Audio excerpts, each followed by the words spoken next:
This is the Voice of the Land podcast with your hosts, Kevin Arnold and Nick Paulus. Yes, I know the Browns had 13 penalties today, and they may have only scored 3 points after scoring 38 in the first half, only 3 points in the second half, and it didn't always look great, and they made our hearts race when they were out to such a big lead, but we'll get into all of that tonight, but really, none of that matters. The Browns are 9-3. We secured a winning record for the first time since 2007. 2 4-game winning streaks this season, which has not happened since 1967. And we are celebrating here tonight on this edition of The Voice of the Land, a Big Play production. Also partnered with Web Streaming Studio by LPV Production. I am one of your hosts, Kevin Arnold. Alongside me, as always, my brother, Nick Paulus. And of course, our producer extraordinaire, behind the proverbial glass, who still will not put a camera on himself. Nope. Peter Tillop. Of course, you can always find the show live every Sunday night after Browns games. And yes, we will be live next Sunday as well, even though the Browns play on Monday night. We'll get into all of that moving forward. We're here to celebrate here tonight. You can always find us on our Twitter page at VTL_pod. Same handle for our Instagram page. You can also find us now on our Facebook page at Voice of Land, or Big Play's Facebook page at Big Play, and their YouTube page at Big Play Live. Get all of the clips, all of that information, special video clips we may post on our YouTube page at Voice of Land Podcast. And now we have a website, voiceoftheland.com, where you can get your very own Voice of Land t-shirt. We also have long sleeve t-shirts and some coffee mugs as well. So if you want to walk around town helping us promote the show and put our faces right there in front of you, then go on over to voiceland.com. We'll have all of the stuff from our live show posted there and all of the information. And I know we'll have some bios up there for us as well. I just sent mine to you, Peter. I know you've been asking for a couple weeks. I just sent you mine. Still need to do mine, yeah. Don't worry, I already knew that it was coming. It's all right. Oh, yeah. You get a I even asked you this week. I was like, oh, yeah, so where do you want that sent? Oh, yeah. Yeah. I'll have to do that, yeah. I'll give you a little skeleton model of what I kind of did. Perfect. I appreciate that. Peter, let me know what you think of it before we make that live. But our website, voiceofland.com, is live, where you can get all of that information. And, of course, we always need to thank our sponsor at DP Construction LLC, which you can find them on Facebook at DP Construction LLC. Reach out to them and Tyler LaFrada at gmail.com, or call them at the number 330-217-4999. That is 330-217-4999. Look at their Facebook page. They got a lot of great pictures. Any of your concrete construction needs, Uncle Steve and Tyler will take care of you. They are Browns fans. They are Cleveland fans. They know what it takes to get the job done, and they will do right by you every single time. With that being said, we're just going to jump right in. We'll get into some Buckeye talk and maybe a little soccer or Mandalorian. We don't know, but Browns is going to be the main focus. Speaking of soccer, I do want to just remind everybody, we had a few weeks back, we did have the Cleveland Crunch on. The indoor team is coming back to town to play in November of 2021. They just had a few signings. We'll get into that later in the show, but want to remind everybody, North Olmsted Sportsplex, they will be having tryouts. $80 fee to sign up, but they will be having tryouts to join the team. If you still have aspirations to play professional soccer and play with a great organization like the Cleveland Crunch, check them out this Saturday and Sunday, next weekend, December 12th and 13th.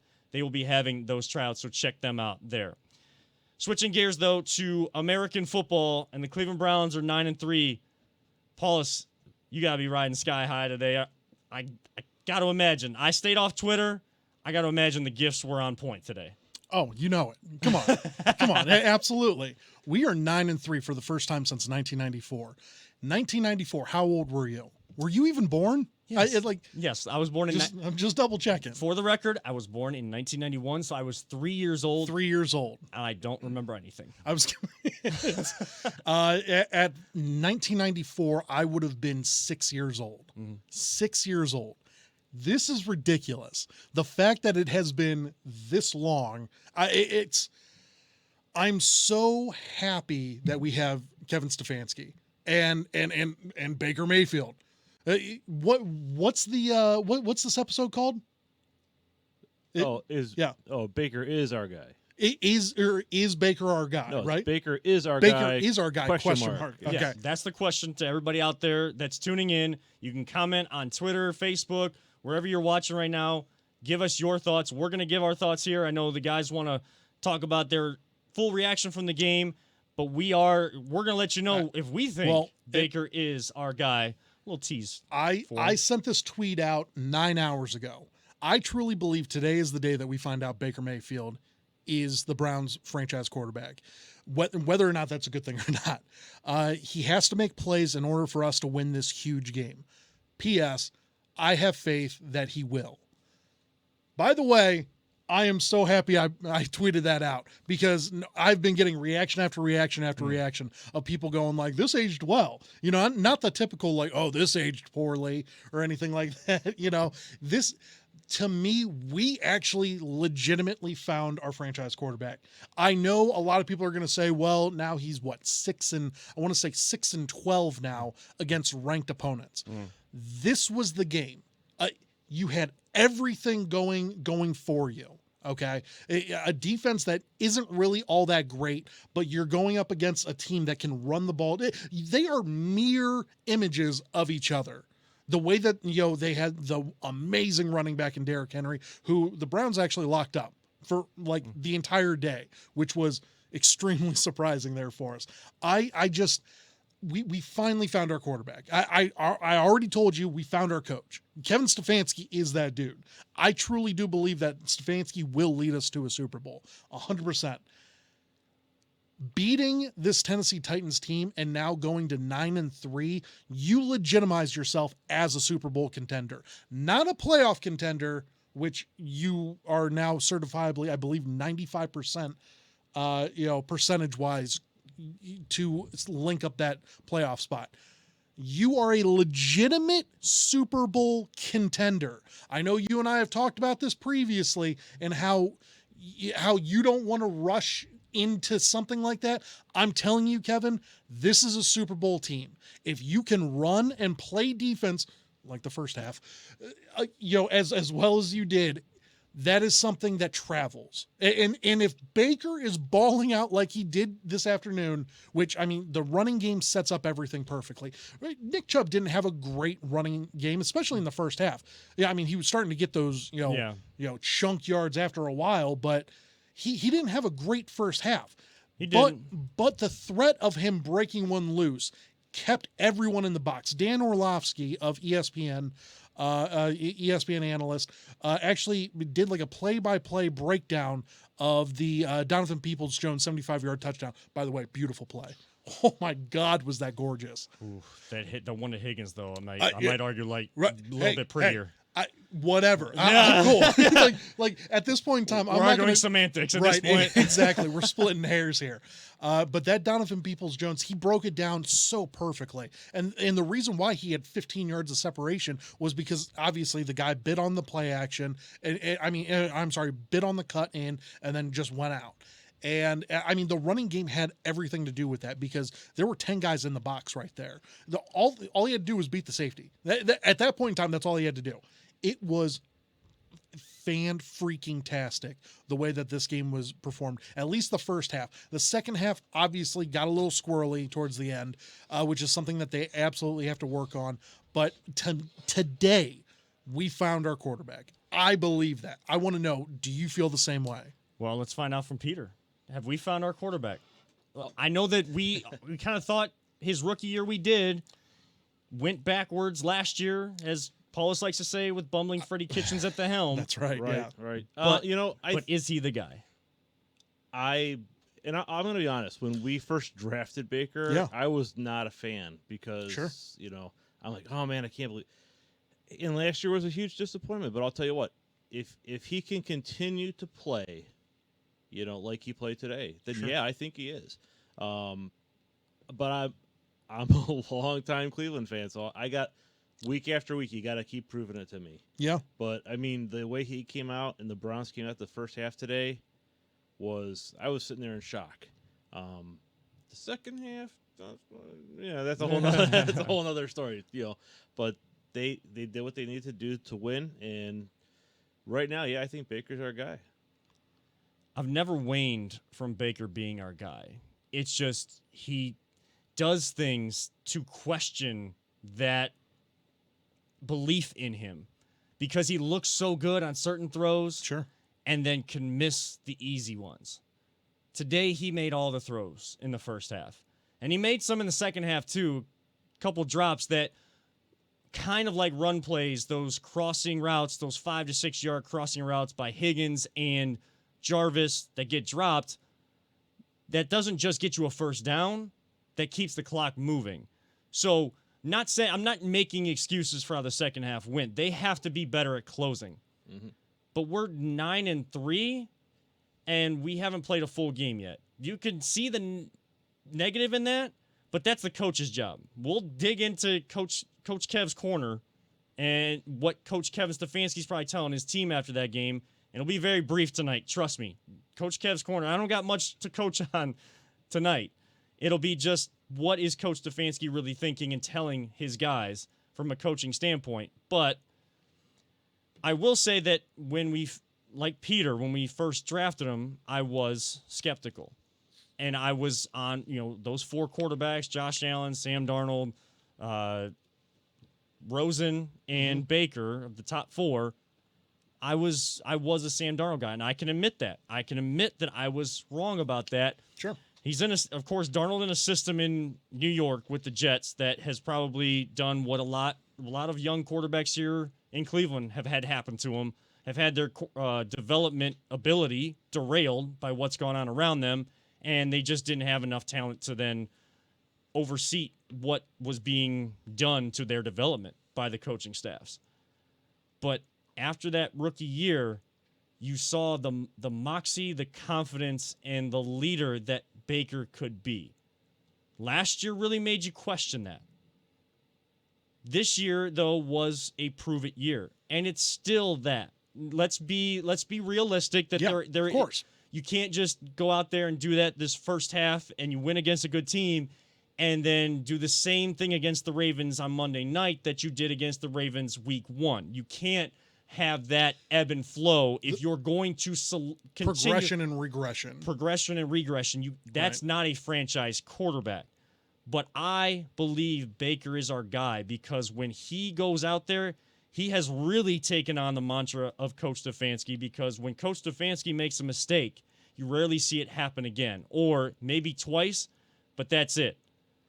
Baker, and he even said it, and I love that he's doing this, he's got the pop culture references on point right now. And when you mention The Office, when you quote Dwight Schrute, right, I'm going to be an even bigger fan of you. So I'm going to be wearing the jersey that I wore on Friday to work to Fan Friday. I'm going to be wearing that proudly. And I'm hoping within reason and safely, fans, the 12,000 fans, can still be there Monday night so that there is some energy infused into First Energy Stadium. Right. Because I have tickets to that game. There you go. And, the tickets are way up top, and we would be, just 2 of us by ourselves, so we would be well past the 6 feet away from people. We're going to wear our masks. We're going to do all... I'm going to do and wear whatever I need to be in that stadium safely to try to help infuse more energy and show this team what they just were able to go on the road and do, what the fans are really feeling, being 9-3 and on the cusp of the playoffs for the first time since 2002. So I just want to throw this all out there. Once again, Baker Mayfield performed unbelievably well in the first half. Yes. Okay. The second half, he was rarely used. Yes. It's because they were trying to cut down, they were trying to run out the clock. They were trying that balance of do you stay aggressive right. or do you try to run out the clock? Right. But you're trying to run out 30 minutes on the clock instead of just 7 or 8 right. when you're in the fourth quarter. 100%. And did he have a fumble today? Yeah. Did he have a turnover? Yeah, a fumble. And he's had actually 2 fumbles, I believe, in the last 3 weeks. So dating back to the Philly game, I believe he had a fumble there as well. But outside of those turnovers, he hasn't thrown an interception in 5 games. Like, this is the moment. Once again, the reason why I'm saying he's my franchise quarterback now isn't just because of this game. Right. And a lot of people were thinking like, oh, you can't judge it on one game. No, I'm judging it over the last 5 games. He has been excellent the last 5 games. And a couple of those were weather games, so he wasn't throwing a whole lot. But guess what? He wasn't turning the ball over. And I know a lot of people were like, oh, well, he hasn't thrown an interception in a while. It's because he's not really throwing. He threw 33 times today.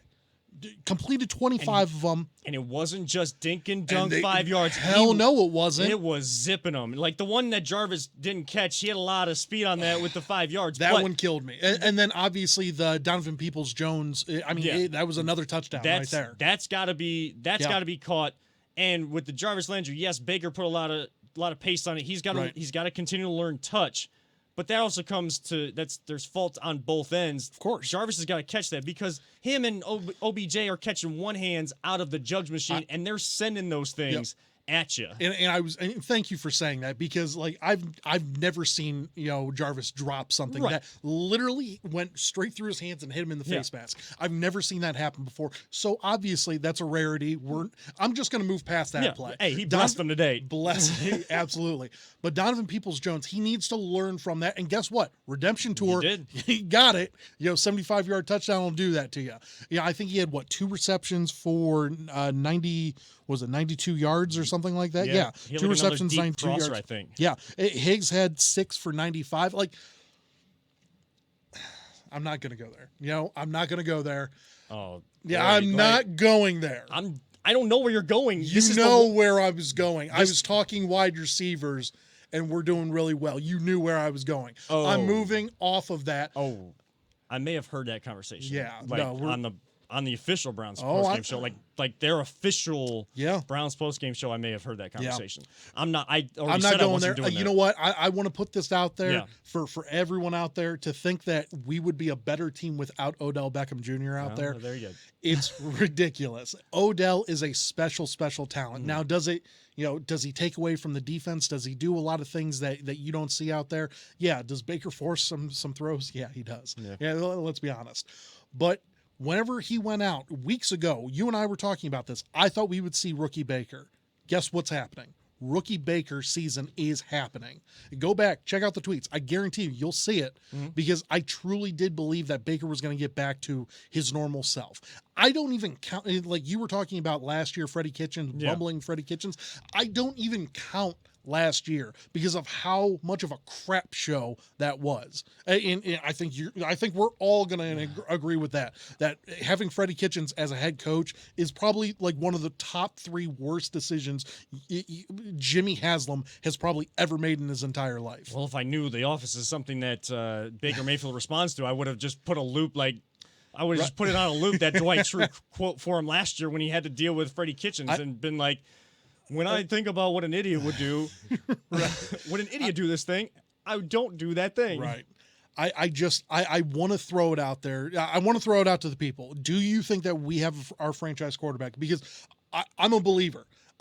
I said going into this game that if he stunk up the joint like he did against Pittsburgh, like he did against Baltimore in week 1, which once again, we've thrown that tape out. Yeah. Kevin Stefanski's first game, blah, blah, blah. First year, first game of the year during COVID. I get that game. I think we're going to kick the ass of the Baltimore Ravens. They are in trouble with a lot of COVID issues. They're still recovering from a lot of that. I know Lamar is going to be playing on Tuesday. That just came down. So he is going to be fresh and ready for Monday night, most likely, whenever we play them. But I think that we have an excellent chance of not only locking up our playoff spot, but possibly knocking out the Baltimore Ravens, which at 14-2 last year, like who would have seen that coming? Like, it blows me away. Now, the Ravens do have an easy, like a cakewalk schedule the rest of the year. This Monday night game is the toughest one. But what they showed me against the Steelers last Wednesday, which Wednesday football, that was I liked it. It was a crap game, between the both of them. But I'll take football any day. But I'm just so happy that the Browns are doing what I thought that they had the possibility to do. And it's going to take a lot more for them to get to where I think they should go. Once again, Super Bowl. Super Bowl. We are that dominant of a rushing attack, and if Baker's on point like he was today, there are very few teams out there that can keep up with us. I do think Kansas City is that dominant. I do believe that Pittsburgh, even a lot of people are still throwing rocks at them. They're like a lot of people like the are worst 11-0 team of all time, which is ridiculous. They're going to lose the first playoff game that they play. They could. I mean, it's possible. Yeah. Anything's possible. Yeah. You know, but I feel so confident about this game, especially after what I saw from Baker today. It just warms my heart. It is warming to the heart. I want this to be celebration because we've done the realism, and there will be some realism here because there is one question I have for you guys I do want to kind of get into, but I will disagree to a certain extent to pump the brakes on the Super Bowl element, only because this team is ahead of schedule, which is awesome. Like, I cannot raise, if someone were to ask, like, look me dead in my eyes through this camera and ask me, did you have the Browns being 9-3, 12 games into the season with like 4 games to go and a playoff chase in their midst? I can't raise my hand. I thought at this time of the year, this is when we would kind of see them take an uptick, definitely show progress, and maybe be pushing for that 7th spot because of maybe being 6-6, 7-5, like getting back to this point. I thought this is when we would start to see the impact. If Kevin Stefanski was really going to start to put a winning culture together in Berea, this was the point of the season we were going to start to see the ramifications or the effects of that on this organization. But they've been able to do more than that to this point, and they have a lot set up for them to really push to the end of the season with a great record. They've been kind of going one game at a time. These last four weeks, they've been 1-0 each of those weeks. Since the bye week, they've won all 4 of those weeks. They looked at their mistakes, they looked at what they weren't doing right, and they've made corrections to those. Yeah, are there still other question marks? Sure. But that's why the NFL is so hard to win in. Because every team is going to have question marks. Even the Pittsburgh Steelers have question marks. If you are a Steelers fan, this is not a dig at you. We can do that all day long, fun, going back and forth with the rivalry and everything like that. Your team has question marks too. Can Ben sustain? Can they get enough out of their running game? They haven't always scored a lot of points. They've kind of come close against some good teams and been able to win those. Well, guess what? They've established a winning culture in Pittsburgh. Sorry to say it, Browns fans, but got to give them credit where credit is due. 6 Super Bowls will do that. Yeah. You know? And the team they have now, they have guys that have been there for so long and have done it for so long. Yeah. So but every team has question marks. So that's not a bad thing. Right. It's something they got to work on. I'm just pumping the brakes on the Super Bowl talk because, again, I feel like they're ahead of schedule and they're not quite ready yet. Well, on our Facebook here, Tim Golf says we need linebackers for a Super Bowl, but then he also does point out that we're 9-3 and we didn't really. I was going to say that. Tell that to Kansas City, Tim. Yeah. I don't think they had any defense. Well, they had Tyrann Mathieu. The Honey Badger will do that. Yeah. So. Well, you saw what their defense, like the first time going through with Patrick Mahomes when he won the MVP that year without having a defense, they were only able to go so far. Well, they weren't AFC Championship game still. Right, but they weren't ready to take that leap out of the conference. We gotta get to the playoffs because we haven't solidified that yet either. I love Baker, and I know I just crowned him as the franchise quarterback. He ain't Patrick Mahomes, okay? No. Like, we need a lot more. So, like, I agree with Tim. You know, like, you absolutely need a defense to build around Baker. Baker needs. He might be the franchise guy, but he still needs a lot of people around him. It's not like Carson Wentz. The year he got injured and Nick Foles stepped in, you know, like, they had a lot of really healthy guys, you know, for them at that point in time. That's what you need. And I'm not saying Baker's Nick Foles, right? Okay, career backup, and got hot at the right time. I'm not saying that, but I am saying that you do need to have a lot of things break your way in order for something like that to happen. Baker Mayfield, I think, also gets the detriment of he was the number one pick, and he's got to live up to that. But what people perceive every number one quarterback and number one pick of the NFL draft should do, Baker's not that guy, so he's criticized based on that. He is a piece to the puzzle, but a huge piece to the puzzle to this team getting back to actual relevant football, contending football, that we want to be talking about this team in the Super Bowl and having a show that talks about them going into the Super Bowl and after the Super Bowl. I want a freaking parade. Yeah, that's what we want in this football town. Right. We got a taste of it with the Cavs, but we know how die-hard football Cleveland is. We say it every single week. Oh, of course. And that's what we want to happen. But in order to get there, you're going to need some other pieces on this team along with Baker. People will criticize him because he is seen as a major puzzle piece and not what they think of as the guy.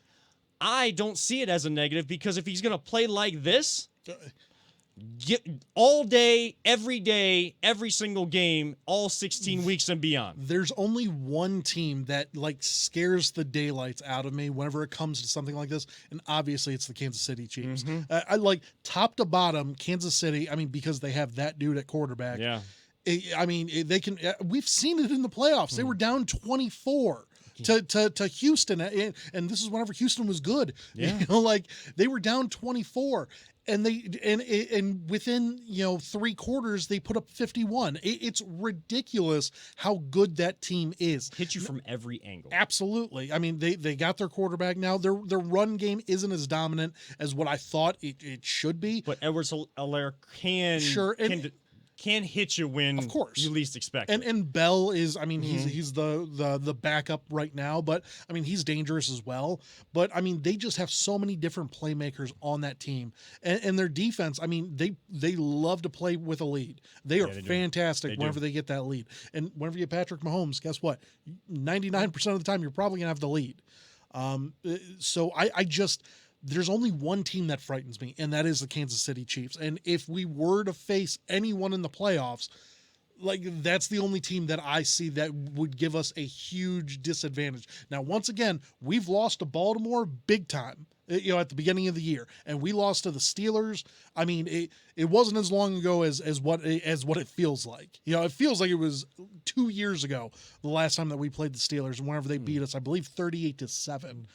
So they kicked our ass, just straight up. They did, but once again, you didn't have your full complement of people there. Nick Chubb was not playing in that game, and I told you, if you have Nick Chubb on that game, it's not a completely different story. But I like my chances a little bit better. So on the Facebook page, on Big Play's Facebook page, some people watching there as well, and thank you, by the way. Yep. Brian Offenberger, I think a fellow Ohio Media School alumni as well. He is watching right now and brings up a point I wanted to talk to you and Peter about, the question I was kind of teasing you guys a little bit ago. And he's saying, shouldn't we be more concerned with finishing games? We won't win a Super Bowl if we don't learn how to finish and play a solid 4 quarters. So the Browns win this game. And, of course, I think every fan would take winning against a team above 500, with that being the main question mark, the main talking point. CBS Sports putting out there, all these other people putting out there, 7-0 against teams under 500, 1-3 coming into today against teams above 500. We would take a game like this where we have to, we still have to learn how to finish, but we win the game over getting trounced by the Ravens and the Steelers. Of course. However, that is we try to keep it real here. 100%. How concerned are you about this team still having that question mark about finishing games, haven't played a full game yet, or how much should we actually be concerned about that? 1 to 10, I'm probably at a 5. I'm pretty neutral with it right now. Where's that Baker Love meter 1 to 10? I mean, he's a franchise quarterback. There's no love meter anymore. Okay, he broke it. The love meter is broken. He is at an 11, and you know what? Franchise, just crown him. I was going to try to get you a sponsor for that. You know what? Maybe we'll bring it back. Okay. We'll bring it back. But right now, I'm probably at a 5, which is, I mean, I'm on the fence. Okay, cool. I'm try never to be on the fence on something. I try, like E. Goldie, our mentor, told us, typically it's you're on one side or the other. Try not to be on the fence. I'm on the fence on this one because I am a little concerned that we haven't seen a full game. However, we did see probably the greatest half of football Browns football has ever seen.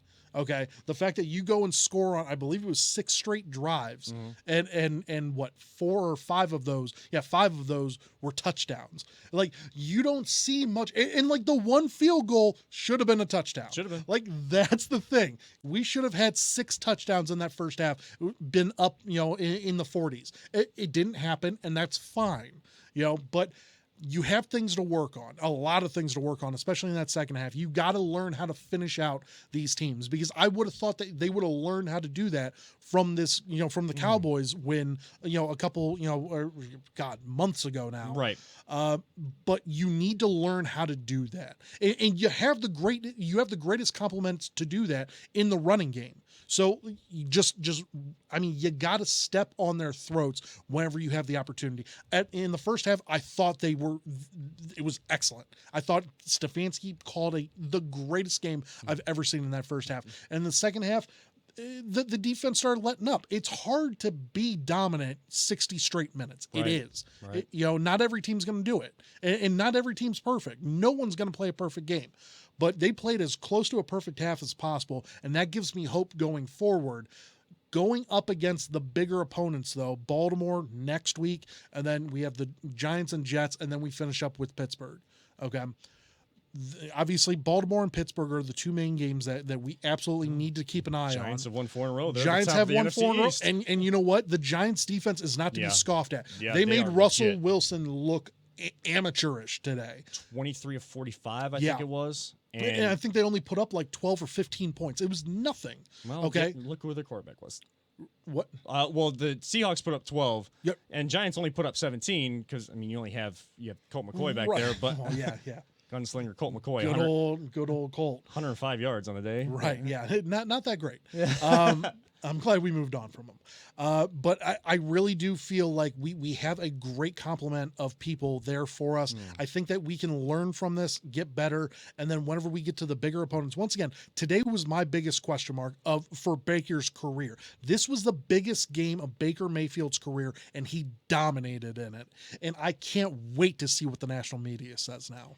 Well, and I know that you kind of quote tweeted the guy we won't mention who has a show on one of the national guys. I agreed with him though.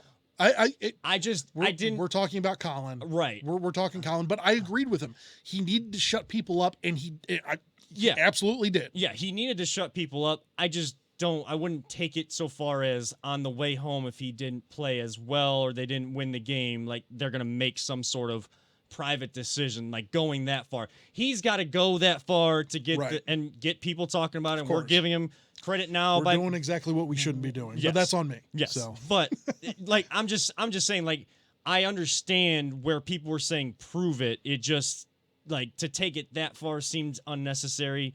But he is the first quarterback since 1951 with Otto Graham to have 4 touchdowns in the first half. Like, you want to shut someone up, you go out there in one half and go ahead and do that for you. Right. And he's someone that's going to try to shut people up. But this team does need to learn how to finish.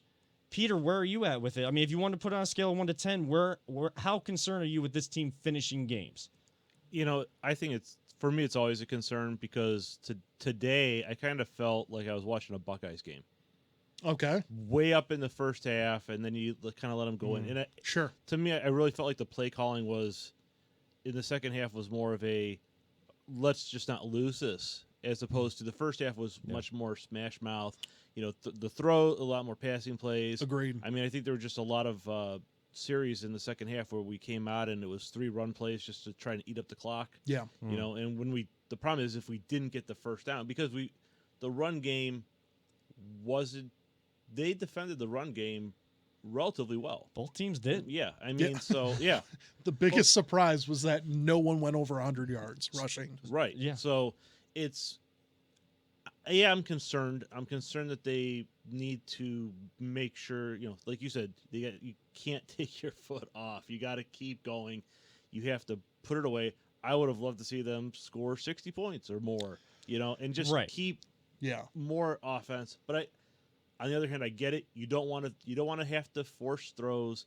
You don't want to give those opportunities for the other team's defense to make a big play and get them back in the game. But they crept up a lot more than I was comfortable with. 100%, yeah. Yeah, I guess I would put it like at a 6 of my concern for that.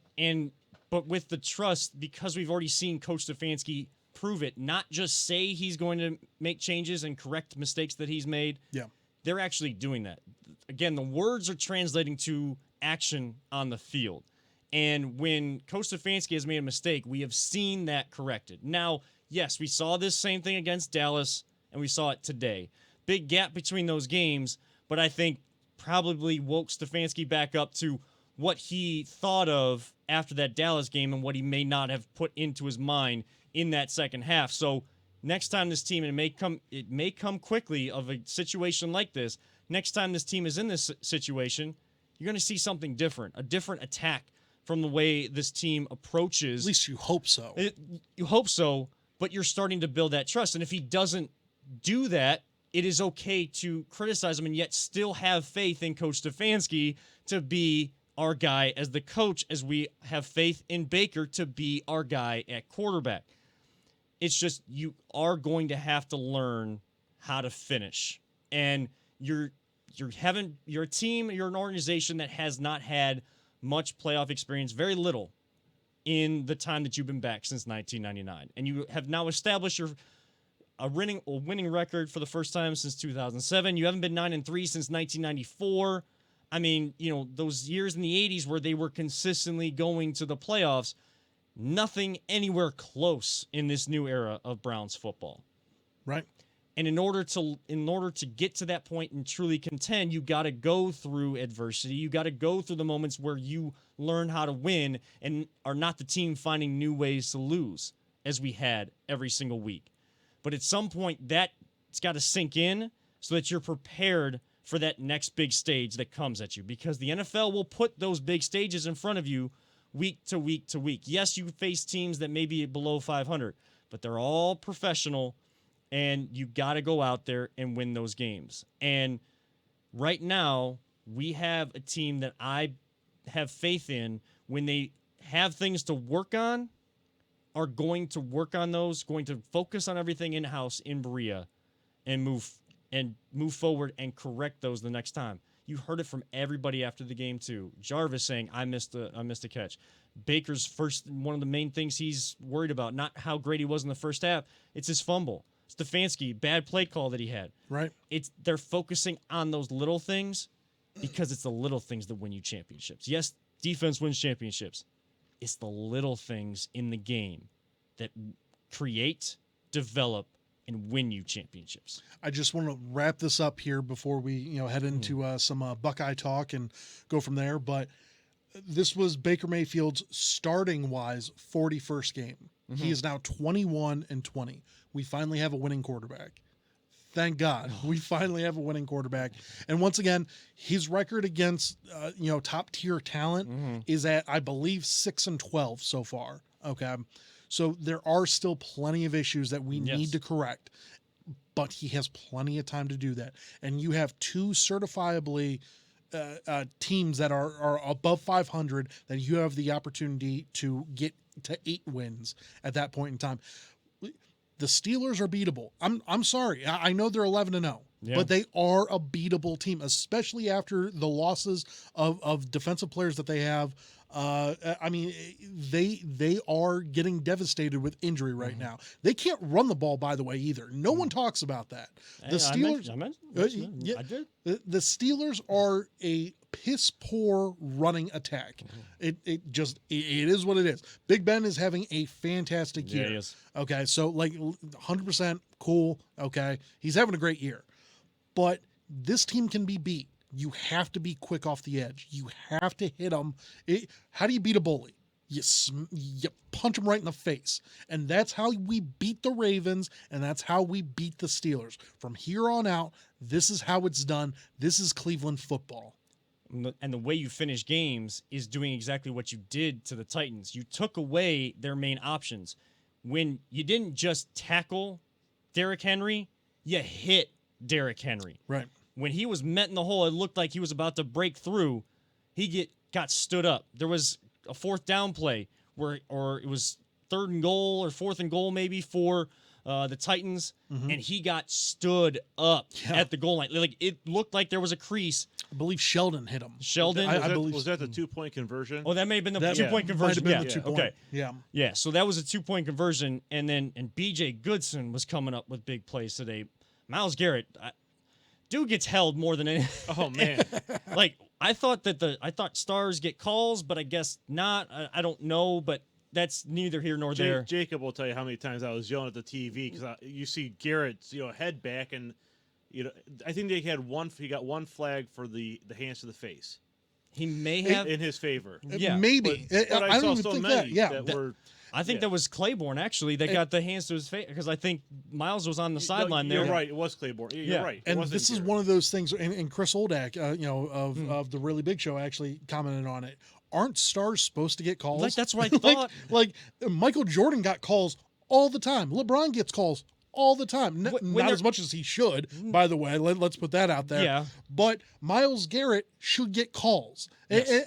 But See, it's so tough for the defensive football players, though, because like I see Yeah. Aaron Donald. Aaron Donald gets held every single play. and especially playing in the interior like he does. It's like it's a foregone conclusion. He's going to get held on 99% of the plays, and it is what it is. They could call a flag every single time, but like Miles has to be like he just has to get past that sort of mental issue. It's not even a mental issue. No, it's not. Because I mean he still does a damn good job, and he came off that edge and got him Tannehill so quick. Yeah. Like within 0.5 seconds, he already wrapped him up. It was the greatest sack ever because he was so quick getting off that ball. I love Miles, but he needs to get more calls. Well, and the common cliche of stars get calls Yeah. in the professional ranks, that's usually like they get calls when they're not necessarily warranted either. Like, Right. an NBA player gets a foul call when actually they traveled or they, Which those- lot. yeah, I know. Trust me. I'm not asking for a gift here. I'm Right. just asking for But when it's open your like, eyes. but when it's like a regular call that you should make for like on anybody, if anybody Yeah. was being held in that situation, and Yeah. a guy that you're supposed to be promoting and is going to be one of those big stars in your league can't get those calls. Like there was one before he went off sides to give them 4th and 5, and they scored that last touchdown.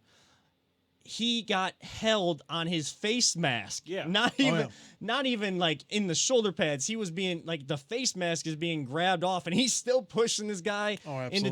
Tannehill, making things tough on him. Love Miles, love Jarvis, love Baker. We're 9-3. We're gonna be celebrating. We get a 9th victory Monday, baby. Oh, it feels Woo! so good. And I would be remiss if I didn't mention when I mentioned how Baker tied Otto Graham with most touchdowns in the first half in franchise history, only second player to do so. It is Otto Graham's birthday today on December 99th. 6th.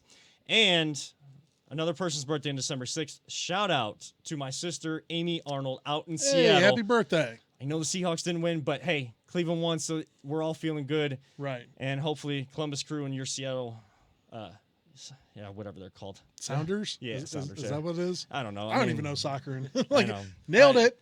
I'm thinking Browns, like my mind's there. Right. I'm not even thinking soccer, and you guys know where I'm at with soccer all the time. So, Crew versus Sounders, that might sound like a good MLS Cup. We'll see. But happy birthday to you, and of course, a happy belated birthday to our very own Nick Paulus, who had his birthday on Hey, thank December you. 1st. So, Appreciate that. Thank you. So a lot of birthday shout-outs to go around. Yep. As we switch gears, sticking in the football ranks right now, Ohio State's getting a win over Michigan State. And, of course, I was in a green uniform at work on Saturday, which I didn't like while I had to try to find a way to watch that game. But they do win 52-10. Peter just brought it up how Browns game felt kind of like the first 4 Buckeye games where they get out to a big lead and then they're kind of just hanging on by their teeth. And I've mentioned that in passing as well. We've had our conversations about those, but Ohio State in their college ranks held to a different pedigree and have had a different lineage of pedigree over the last several years than the Browns have in their professional ranks. But they get that win. Will we actually see the game this coming weekend? I think we do. I got this gut feeling that they're going to play it somehow.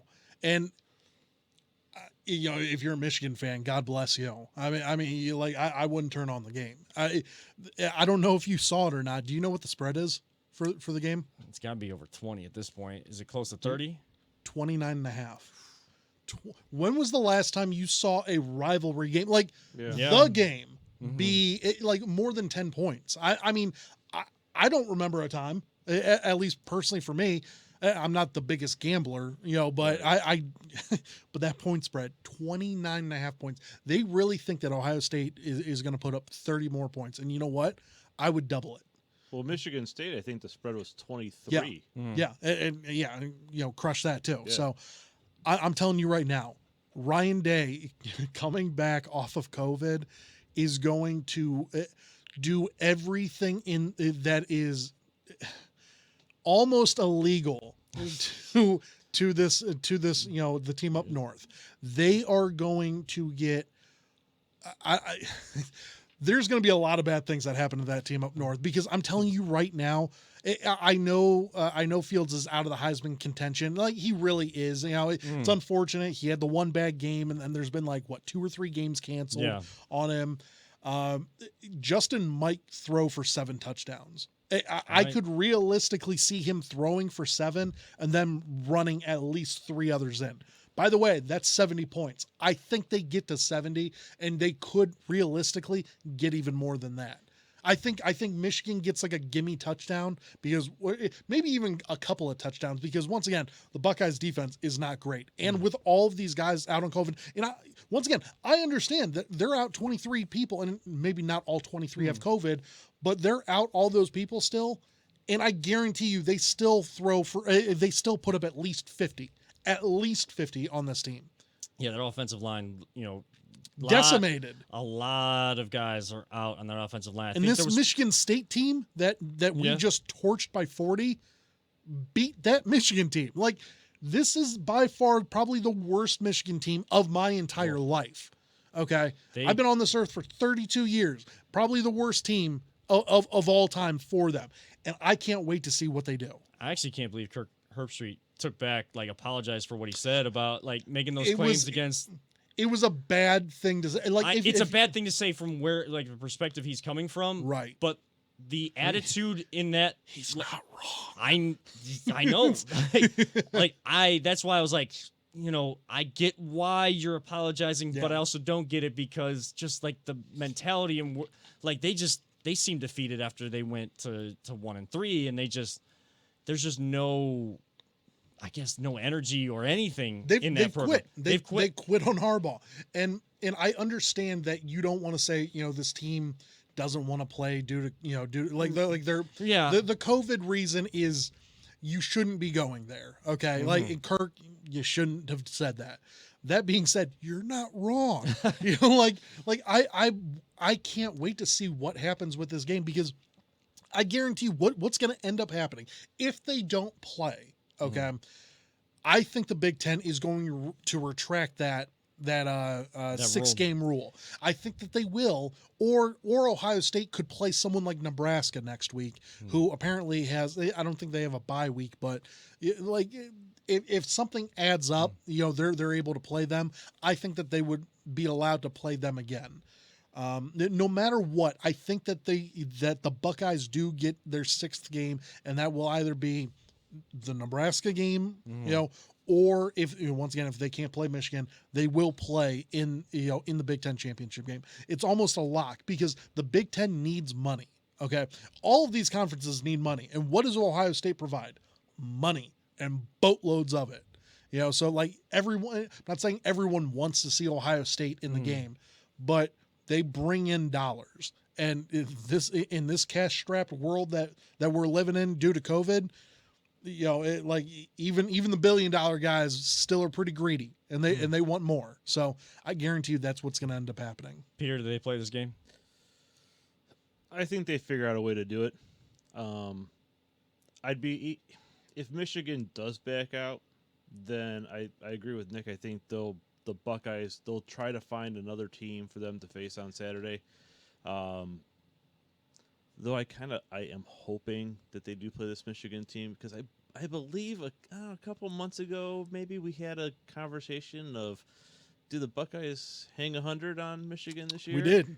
Yeah. We did talk about that. And you got a motivated Coach Day coming back who did say that. So what do you guys think? Can they hang 100? 100's a lot. 100's a lot. I just told you 10 touchdowns is 70 points. Yep. Yeah. But if there was ever a year where that was capable in the game, at least more points than you've seen or you should see in a game like this, definitely that has the potential. I'd put the 100. That's still, I think, in my mind, a little far-fetched. That's over 14 touchdowns. I'm still gonna put that as a little over far-fetched, but I'm telling you right now, it's still in Ryan Day's head, and it's more so now than ever before. If they're just chomping at the bit, looking at that team. 14 touchdowns, so that's a lot of touchdowns. Yeah. That's a lot of touchdowns. But they don't all have to be offensive. No, that's true. That's true. That's true. 14 touchdowns gets you 98 points. So you'd have to go for 2. On that final one. On the last couple, you'd have to go for 2. But I would love to see it, obviously, because it would be the greatest disgrace of all time. Yeah. And the biggest slap in the face. And I would love to see that. I don't think it's possible, at least in today's game, especially with the clock and people, just having a soul. Like Ryan Day might say he wants to hang 100. By about 70, he'll be like, you know what? Let's make sure we get everyone out of here. No one gets hurt. Right. No cheap shots happen. Nothing like that. And let's just go about our day. So sidebar to that, is it Harbaugh's last game? Absolutely. Has to be. And there were rumors that he's looking for NFL jobs. So if it's not, thank you, School Up North. Thanks. Throw him the extension. I'm pretty sure you could take up a collection among Buckeye fans to pay for his next contract. 100%, no doubt. The donors would be going crazy. If they dropped 100, you'd be getting backups of the backups dropping points. You'd see guys that were third stringers having 3 touchdowns to their record on that game. They just brought in that Stroud kid, and he ran for 40. He ran for 40 and a touchdown. So absolutely. I mean, if I'm telling you, 100 points, that is a hell of a lot of points. I think 70 is more realistic. Just thinking about it, the fun fact of them you're trying to go for 100 though, would be awesome. And talk about style points. I mean, that would be style on top of style, but I just don't see 100 happening. 70 is realistic. We put up 66 a couple of years back, so that's definitely possible. Now, with all this fun talk of dropping 100 on that team up north, just dropping into Coach Kev's corner real quick. Sure. First of all, beat the team up north. Just get the don't just think about scoring 100. Make sure you win, and then you get the style points on the end. That's totally fine, and you make the Big Ten championship game. But I will say, I think the Big Ten would change that rule if they back out and they don't get another game to adhere to that rule. I think they would, because the Big Ten, like you said, wants to get money, and they want the chance for one of their schools. If Ohio State's the only one, we know the detractors and the haters of Ohio State would be like, oh, you wouldn't do that for Nebraska, you wouldn't do that for Iowa or anything. But these conferences are looking at it. And duh. Right. I disagree, because I think if Iowa or Nebraska were in the top 4, that they would. Well, and that's the point with Ohio State, is that is the Big Ten's chance, and the NCAA, the Big Ten, the college athletic programs are still all about money. And in order to have the chance to get more money and play in more games, be on a bigger stage, Ohio State is the only school that gives you that chance. So, and I 100% agree with you on that. And I'm looking at the Big Ten East and West Conference, win-loss, everything like that. Obviously the only team in the East outside of Ohio State that should even have a whiff of getting into the Big Ten championship game would be Indiana. However, once again, they just lost their quarterback. They did have a pretty epic win this past weekend over, I believe it was Wisconsin. There for them. So, congrats to them. They are number 12, but once again, you had them handily. They scored some and whatever, and the game got a little close, whatever. Okay, and they're on the same side as Ohio State and the East and but West divisions, right? That's what I'm saying. Like if they didn't change that rule, like Indiana, like I understand, like Indiana can slide in there. It would be a slap in the face to everyone that watches Big Ten games to see Indiana go ahead of Ohio State just because of that stupid rule. So once again, I think, and Barry Alvarez, I believe, was talking about that, and he was saying, you know what, we might take a look at that, at the at the 6-game rule and change that. The fact that they came up with the 6-game rule, by the way, is idiotic.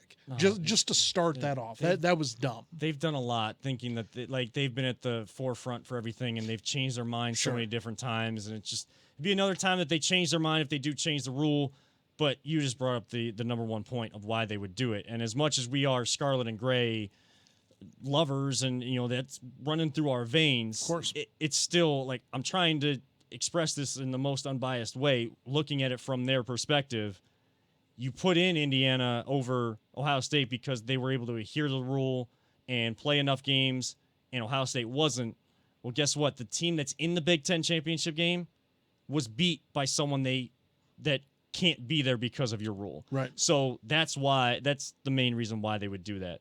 Quickly, do you the Big Ten conference would make that change because they would want a representative from the conference to have a chance at the college football playoff, kind of as if they're rooting for their conference. As fans, though, do you root for any of the other schools in the Big Ten Conference when they're in those bowl games playing SEC schools or like on those bigger stages or in the college football playoff? Do you root for those teams? Like that team up north? Do you ever root for them in those instances? I mean, maybe not Michigan, but like I am cool with I'm cool with them getting blown out every time. Like at the same time though, like I'm cool with Michigan being 11-0 heading into the game because I know we're gonna stomp them. Like that's not an issue with me. Michigan doesn't even show up on my radar 90% of the time. Like if they win, okay, cool. We're gonna stomp them out next week or whenever we got to face them. Obviously, I don't want them to win, but if they did, like I said, I'm cool with it because I know we can beat you. Right. All the other Big Ten teams, I do root for them, because they're not really there's some rivals, Penn State and Wisconsin or even Iowa. I'm cool with all of them, just because once again I know we can beat them, and it helps out our record because the worst thing about this year is that all of the teams that we thought were going to be good sucked. And that kills our strength of schedule. Penn State was ranked the 6th team in the nation, and then they just boom, they're sucked all the way through this year. So I do root for the other teams, maybe not so much Michigan, but the other teams for sure. Well, I don't root for that team up north because I can't even say their name, and I won't say their name as much as this is a professional setting, and I know I technically need to.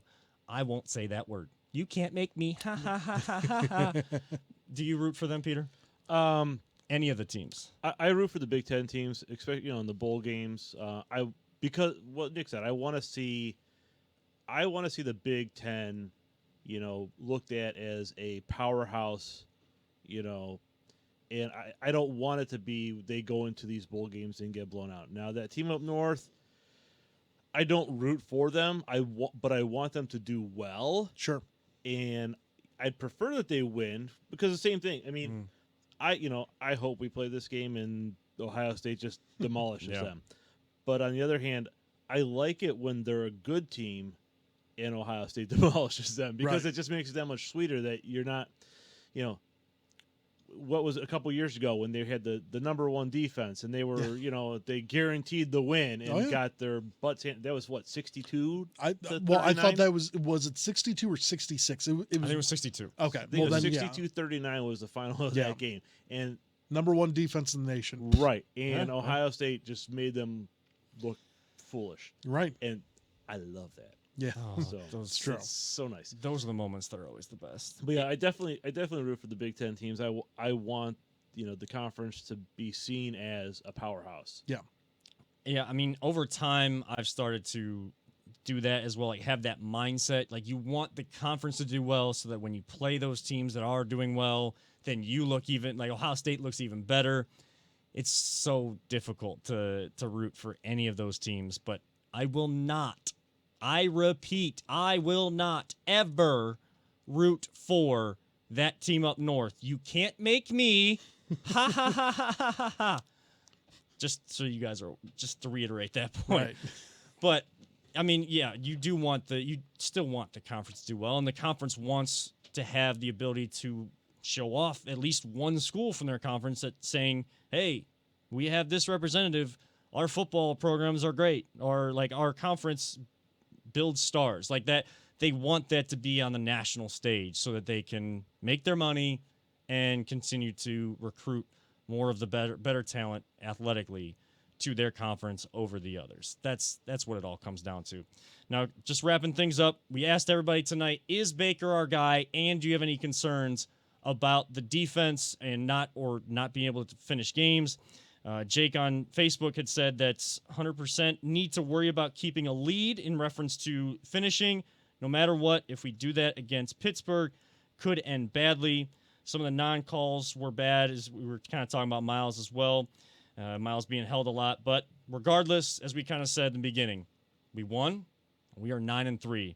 And Matthew Hernandez says Baker was making those cookies. He was Mayfield sure was baking today in that first half. And my cousin Nicole wants to send a special birthday shout out to you as well. Hey, thank you very much. So she's watching along, and thank you to everyone that did tune in tonight. That is going to wrap it up, of course, for this edition of The Voice of Land. We will be back next Sunday. If you missed any part of the episode, we'll be posting special clips throughout the week, but you can always go back on our Twitter, Facebook, as well as the Big Play Facebook and YouTube pages and Sportscaster to find the replay of the show. And we'll put it on Google, Spotify, and Apple for all of you podcast listeners and audio listeners of the show. But for my brother, Nick Paulus, and our producer extraordinaire, Peter Tellup, I am Kevin Arnold, reminding all of you, of course, if you are interested in trying out for the Cleveland Crunch, make sure you check them out on December 12th and 13th.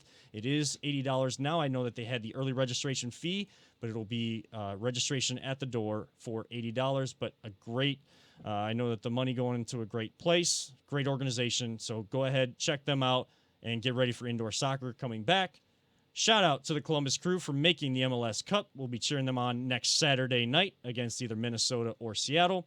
And for all you sports fans out there, remember, don't let anyone ever tell you it's just a game. That team up north will lose no matter what. And we love you all 3,000. We will see you all next week.